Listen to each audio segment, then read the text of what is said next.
He is the managing director of the Texas-based Outreach Strategies, a public affairs and lobbying firm. Their clients include Blue Cross Blue Shield of Texas, University of Texas Physicians, St. Louis Hospital, among others. So yeah, he's a healthcare guy. It's that simple.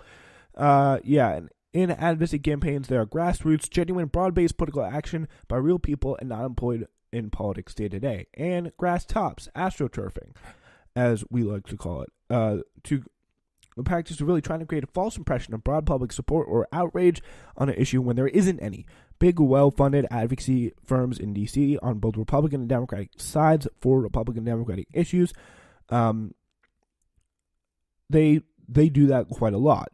There is an advantage of this kind of grassroots activity. It kind of lends legitimacy to quotes from the people who directly stand to profit from the continuation of a private healthcare system they can really never continue to function properly. It's more convincing to hear arguments about what people, what would happen to real people from those real people than just another political guy, another K Street lobbyist in D.C. Like, you want to hear from Mustafa Tamiz, the businessman, not Mustafa Tamiz, the healthcare lobbyist, because that's what he is. So yeah, that is important to know about that group. So if you see any Americans, the Partnership for America's Healthcare Future, that's what you get, some boring, absolutely vapid name like that. If you hear anything about that, just know it's probably astroturfed, and it's important to realize that any of these any of these things attacking Medicare for All, who say, oh, broad support, Medicare for All, incredibly unpopular in this country. We, however, love the private sector as a country. We love our insurance. Yay! Americans are happy with their health care. I think you probably assume that group is doing astroturf letters. Yeah, just be aware of astroturfing in general. Like, it's an important part of being a savvy consumer, as I say. All right, we're now going to move on to our last story of the day. It's pretty interesting. And yeah, so this is Katie Pavlich, a Fox News contributor. She has our sound of the day here today. This is from Outnumbered, talking about slavery. Slavery. Let's hear it. This should be good.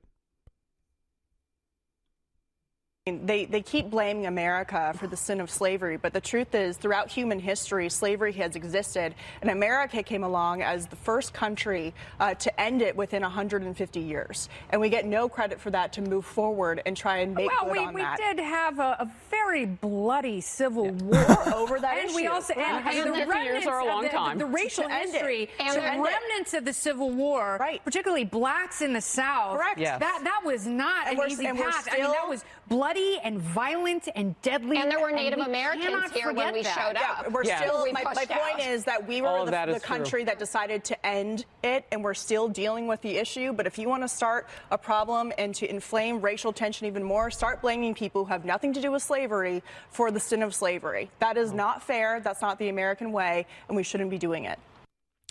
Wow. Yeah, imagine thinking like, oh, yeah. We have no slavery.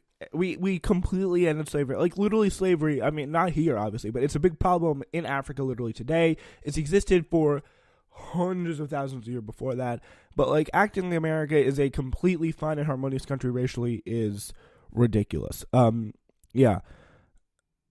The best part, though, is that Pavlich is all her fellow panelists, including one black woman who's literally actually on the panel. Imagine the tone deafness in there saying that. Yeah, they did prevent some useful rebuttals. Yeah, and the question is, where the hell is she getting this from? Like, literally just to name one country, Haiti, a country formed by a rebellion of slaves, which immediately ended slavery upon its founding in 1804, is another one of them.